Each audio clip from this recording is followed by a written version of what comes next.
에레미야 12장입니다. 에레미야 11장 1절에서 12장 17절까지는 하나님과 맺은 언약을 파기한 유다를 향한 심판을 경고하고 있는 내용입니다. 앞에 1절에서 4절까지는 에레미야가 하나님을 향하여 악인의 형통함에 대한 질문과 심판을 강구하는 내용을 소개하고 있습니다. 하나님께서 에레미야의 탄원에 대한 보응과 심판을 약속하셨지만 여전히 악인이 번성하고 득세하는 데 대하여 에레미야는 갈등을 품고 있었습니다. 에레미야의 이러한 갈등은 성경 가운데 욥기 12장 6절에 강도의 장막은 형통하고 하나님을 진노케 하는 자가 평안하니 하나님이 그 손에 후히 주심이니라. 또 하박국서 1장 2절에서 4절에 여호와여 내가 부르짖어도 주께서 듣지 아니하시니 어느 때까지리이까 내가 강포로 말미암아 외쳐도 주께서 구원하지 아니하시니이다. 어찌하여 내게 죄악을 보게 하시며 패역을 눈으로 보게 하시나이까. 겁탈과 강포가 내 앞에 있고 변론과 분쟁이 일어났나이다. 이러므로 율법이 해이하고 정의가 전혀 시행되지 못하오니 이는 악인이 위인을 에워쌌으므로 정의가 굽게 행하여 지민이이다. 이러한 악인의 형통에 대한 에레미야의 질문은 그가 하나님께 항의하고자 하는 질문이 아니라 1절의 앞에서 표현처럼 주께서 위로우시니이다 란 고백을 하고 있는 것에서도 잘 드러나듯이 에레미야는 주께서 절대 위로우심을 잘 알고 있었지만 목숨까지 위협받는 자신의 현실의 고난과 고독이 너무 컸기 때문에 자신의 답답한 심경을 토로함과 동시에 하나님으로부터 보다 분명한 응답을 얻기 위하여 악인의 형통에 대한 질문을 하였다고 볼 수 있습니다.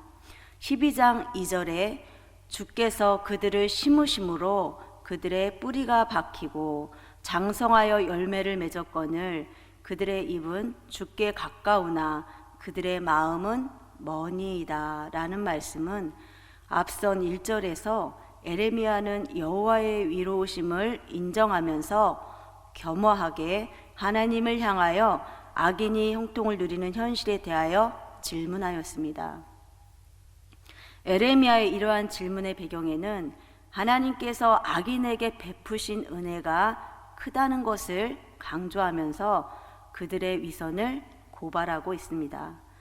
이는 원문에는 심지어 진실로란 뜻을 지닌 부사 깜이 2회나 사용되고 있습니다.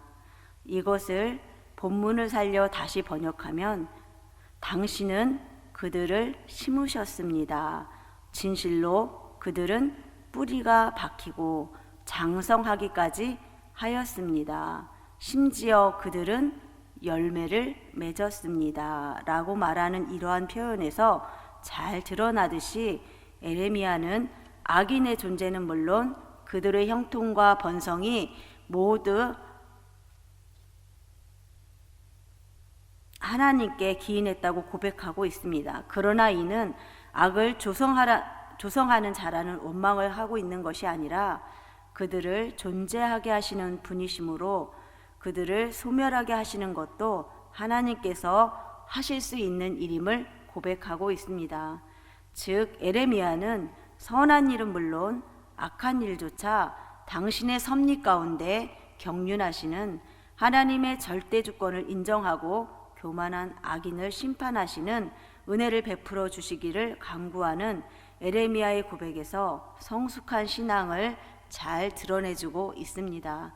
12장 2절 하반절에 그들의 입은 주께 가까우나 그들의 입은 머니이다 라는 말씀 앞에 상반절에서 에레미야는 하나님의 허용으로 악인들이 득세하고 있음을 밝히는데 본문에서는 악인들이 하나님의 은혜를 받고 있으면서도 위선적 신앙을 가지고 있음을 말하고 있습니다.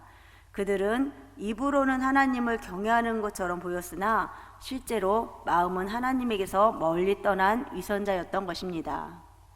그들의 마음에 해당하는 원문의 단어는 1차적으로 콩팥이나 심장, 내장을 뜻하는데, 에레미야는 인간의 몸을 구성하는 단어를 사용하여 악인들의 겉과 속이 다른 위선을 보다 자세히 표현하고자 하였습니다. 이는 아나돗 사람들로 대표되는 유다 백성들의 하나님께 대한 형식적이고 외식적인 신앙에 대한 고발입니다. 여기서 주께서 그들을 심으심으로 그들이 뿌리가 박히고 장성하여 열매를 맺었다는 것은 하나님께서 이스라엘 백성들을 가나안 땅에 정착하게 하시고 번성케 하신 것, 그들로 그 땅에서 하나님이 주신 축복을 누리며 살게 하신 것을 비유적으로 나타낸 것입니다. 예레미야가 이 사실을 밝히는 것은 유다 백성들이 하나님에게서 그들에게 베푸신 그 놀라운 은혜를 저버리고 하나님을 배반하였기 때문입니다. 입이 주께 가깝다는 것은 그들이 하나님의 이름을 부르며 하나님에 대한 신앙을 가진 것처럼 말하고 행동하였다는 의미입니다. 실로 그들은 표면적으로는 거룩해 보였지만 마음은 하나님께서 멀었고 동행하지 않았습니다. 결국 그들은 하나님의 말씀에 순종하지도 않았고 가증한 우상을 하나님처럼 섬기기까지 하였습니다. 이러한 모습은 예수님 시대의 유대인들, 특히 바리새인들에게서 찾아볼 수 있습니다. 그들은 사람에게 보이기 위한 거룩함으로 실제로는 하나님을 경외하지 않았습니다. 그들은 자신들의 이기심을 따라 하나님의 계명을 교묘하게 파기하였습니다. 그러므로 그들은 주님으로부터 외식하는 자라는 책망과 함께 저주를 들을 수밖에 없었습니다. 그들은 이처럼 가식적이고 거짓된 신앙을 소유한 자들이 과거 에레미야 시대에 예수님 시대에만 있었습니까? 아닙니다. 이처럼 입은 하나님께 가까우나 마음은 하나님에게서 먼 사람들은 오늘날에도 존재하며 그것은 곧 우리의 모습일 수도 있습니다. 여러분, 오늘날 교회에 등록한 사람들, 성도라 일컬어지는 사람들 모두는 하나님을 부르며 하나님을 찬송하며 하나님께 나아와 예배드립니다. 교회 안에서 예배드리는 모습만 살펴보면 성도라 일컬어지기에 거리낌이 없을 것입니다. 교회 안에서 예배드리는 삶을 살펴보면 마치 하나님이 곁에 계신 것 같은 삶을 사는 사람들이 있는가 하면 하나님과 무관한, 도리어 하나님을 멸시하고 거스르며 하나님을 대적하는 듯한 삶을 사는 사람들도 있습니다. 전자는 하나님을 진정 경외하는 자이며 하나님의 백성이며 성도란 거룩한 이름에 부합한 사람들이라 할 수 있습니다.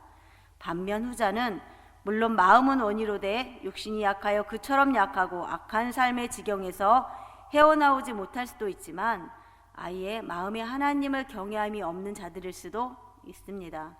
주님은 나더러 주여 주여 하는 자마다 다 천국에 들어갈 것이 아니요 다만 하늘에 계신 내 아버지의 뜻대로 행하는 자라야 들어가리라고 말씀하셨습니다.